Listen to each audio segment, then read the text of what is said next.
இன்றைக்கு அரசியல் சூழலை பொறுத்த வரைக்கும் உங்களுக்கு எல்லாருக்கும் தெரியும். இன்றைக்கு தமிழகத்திலே அனைத்து இந்திய அண்ணா திராவிட முன்னேற்ற கழக தலைமையிலே ஒரு கூட்டணி அமைக்கப்பட்டு விட்டது. இன்னும் பல கட்சிகள் விரைவாக அனைத்து இந்திய அண்ணா திராவிட முன்னேற்ற கழக தலைமையிலே இடம்பெறும், கூட்டணியிலே இடம்பெறும்.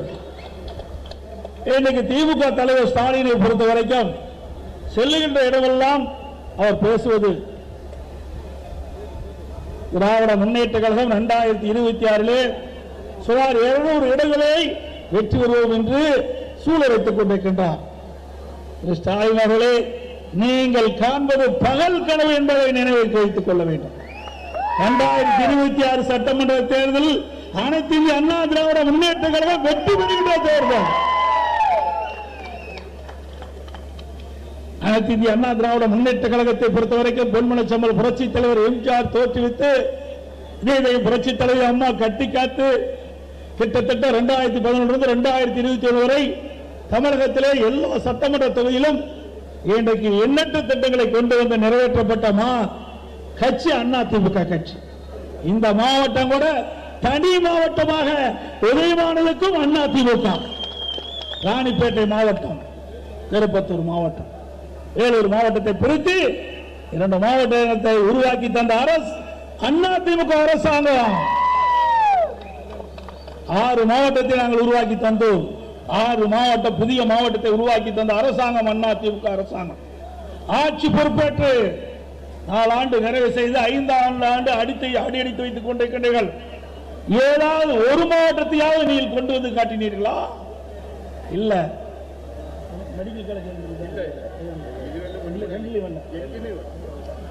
அதே போல அதிமுக ஆட்சி இருக்கின்ற பொழுது ஒரே ஆண்டில் 11 அரசு மருத்துவக் கல்லூரி மருத்துவமனை கொண்டு வந்து சாதனை கிடைத்தது. 6 சட்டக்கல்லூரியை கொண்டு வந்திருக்கின்றோம்.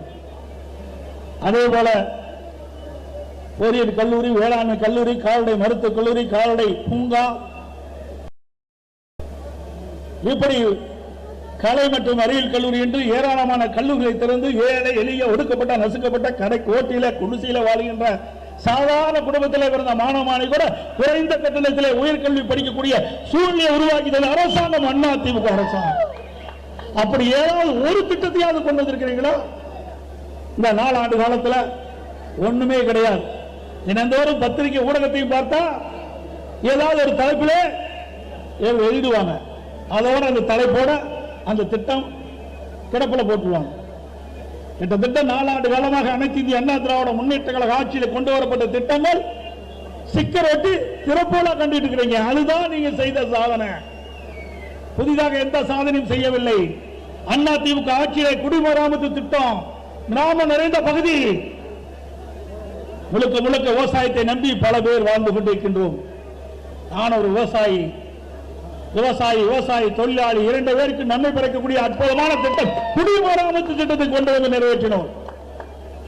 விவசாயிகள் தங்கள் பகுதியில் இருக்கின்ற ஏரிகள், குளங்கள், குட்டைகளிலே அவர்களே குழு அமைக்கப்பட்டு அந்த குழு மூலமாக மண்டல் மண்ணை ஏரியிலிருந்து அள்ளப்பட்டு தங்களுடைய நிலங்களுக்கு இயற்கை உரமாக இன்னைக்கு வழங்கக்கூடிய ஒரு சூழ்நிலையை கொண்டு வந்த அரசாங்கம் அதிமுக அரசாங்கம். இன்றைக்கு குடிமராமத்து திட்டம் என்பது அற்புதமான திட்டம். அதனால ஒரு பக்கம் ஏரி ஆழமாகுது, மறுபக்கம் அந்த நிலங்கள் பண்படுத்தப்படுகின்றன. அந்த வண்டல் மண் அங்கு இருக்கின்ற நிலத்திற்கு இயற்கை உரமாக பயன்படுகிறது, நல்ல விளைச்சலை கொடுக்கின்றது. அப்படிப்பட்ட அற்புதமான திட்டத்தை முடக்கிய அரசாங்கம் அதிமுக அரசாங்கம். இன்றைக்கு கிராமத்திலிருந்து நகரம் வரை ஏழை மக்கள் அதிகமாக வசிக்கின்ற பகுதியை கண்டறியப்பட்டு அந்த பகுதியிலேயே அந்த ஏழை மக்களுக்கு இன்றைக்கு இலவசமாக அவர்களுக்கு வைத்தியம் செய்வதற்காக அம்மாவுடைய அரசு அம்மா மினி கிளினிக்கை கொண்டு வந்தது. சுமார் 2000 அம்மா மினி கிளினிக்கை கொண்டு வருவதற்கு திட்டமிட்டு சுமார் 1850 அம்மா மினி கிளினிக்கை கொண்டு வந்து நடைமுறைப்படுத்தினோம். ஒவ்வொரு அம்மா மினி கிளினிக்கிலையும் சுமார் 3 பேர் நியமிக்கப்பட்டோம். 1 பேர் மருத்துவர், எம்பிபிஎஸ் படித்தவர், செவிலியர், மருத்துவ உதவியாளர். அந்த ஏழை மக்கள் நிறைந்த பகுதியிலே இந்த அம்மா மினி கிளினிக் அமைக்கின்ற பொழுது அந்த மக்கள் இலவசமாக சிகிச்சை பெறுகின்றார்கள். அந்த திட்டத்தையும் ஒடுக்கிய அரசாங்கம் இன்றைக்கு ஸ்டாலின் மாடல் அரசாங்கம். ஏழைகளுக்கு கொடுக்கின்ற திட்டத்தை எல்லாம் முடக்கிய பெருமை திமுக அரசாங்கத்துக்கே சார். எந்த திட்டத்தை கொண்டு வந்தாங்க? தடுப்பணை கொண்டு வந்தாங்களா? அறிவிக்கிறாங்க ஆட்சிக்கு வந்தவுடன் 2000 கோடி தடுப்பணை கட்டப்படும் என்று. எத்தனை தடுப்பணை இதுவரை அறிவித்திருக்கின்றீர்கள்? அண்ணா திமுக ஆட்சியிலே பல தடுப்பணைகளை கட்டினோம்.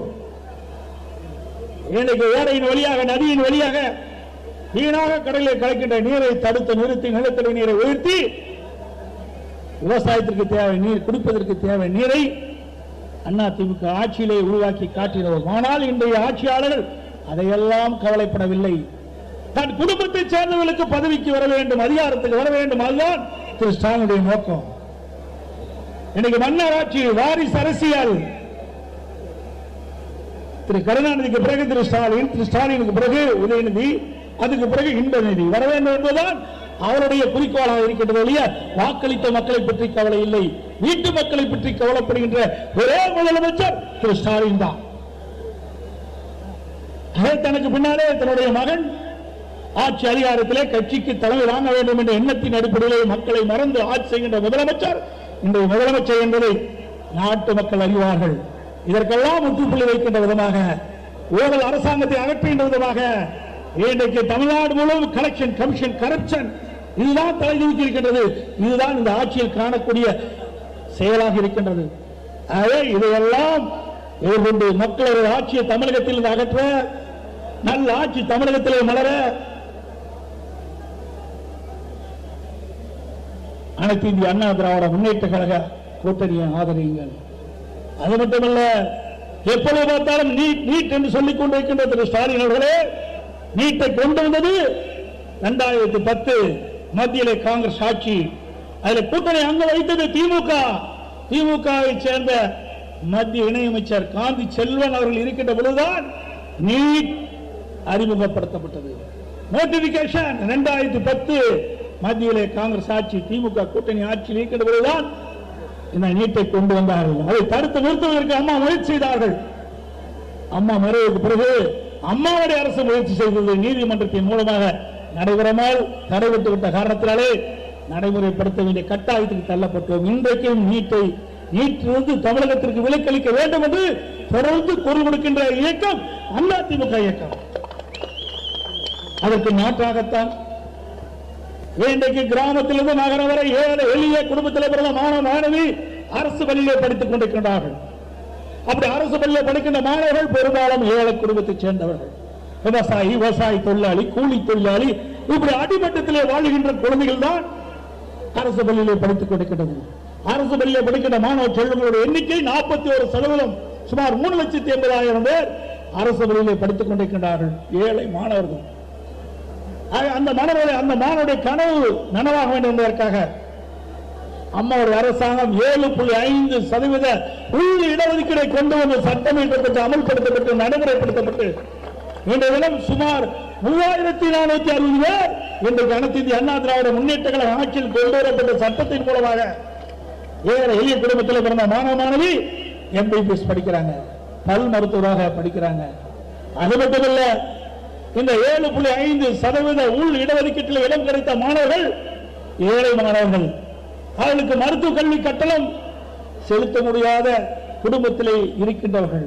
அதையும் அறிந்து இந்த 7.5% உள் இடஒதுக்கீட்டில் இடம் கிடைத்த மாணவர்களுக்கு ₹1 செலவில்லாமல் அத்தனையும் அந்த மருத்துவ கல்வி கட்டணத்தை அரசு ஏற்கும் என்று அறிவிப்பை கொடுத்து சட்டமேற்று அந்த ஏழை மாணவர்களும் இன்றைக்கு மருத்துவர்கள், பல் மருத்துவராக இன்றைக்கு மருத்துவக் கல்வி படிக்கின்ற ஒரு சூழ்நிலையை உருவாக்கி தந்த அரசாங்கம் அதிமுக அரசாங்கம். ஸ்டாலின் அவர்களே, இப்படி எந்த ஒரு பெரிய திட்டத்தையாக கொண்டு வந்திருக்கீங்களா? தமிழகம் முழுவதும் சிறப்பான சாலைகள், எங்கெல்லாம் விபத்து ஏற்படுகிறது, சாலை சந்திப்புகளை உயர்மட்ட பாலம், ரயில்வே கடவையே உயர்மட்ட பாலம், இப்படி ஏராளமான திட்டங்களை கொண்டு வந்து நடைமுறைப்படுத்திய அரசாங்கம் அதிமுக அரசாங்கம். சுகாதாரத்துறை இந்தியாவிலே முதன்மை துறை என்ற ஒரு சூழலை உருவாக்கி தந்த அரசாங்கம் அதிமுக அரசாங்கம். துறை வாரியாக தேசிய அளவில் விருதை பெற்ற ஒரே அரசாங்கம் அதிமுக அரசாங்கம். இப்படி சாதனை மேல் சாதனை படைத்த அரசாங்கம் மீண்டும் தமிழகத்திலே உங்கள் மூலமாக தேர்ந்தெடுக்கப்பட வேண்டும். அதற்காக நம்முடைய கழக நிர்வாகிகள், தொண்டர்கள் தேனீக்கள் போல, எறும்பை போல சுறுசுறுப்பாக பணியாற்றி வருகின்ற சட்டமன்ற தேர்தல் உங்களுடைய தேர்தல், அதிமுக வெற்றி பெறுகின்ற தேர்தல், அதிமுக ஆட்சி வருகின்ற தேர்தல் என்று கூறி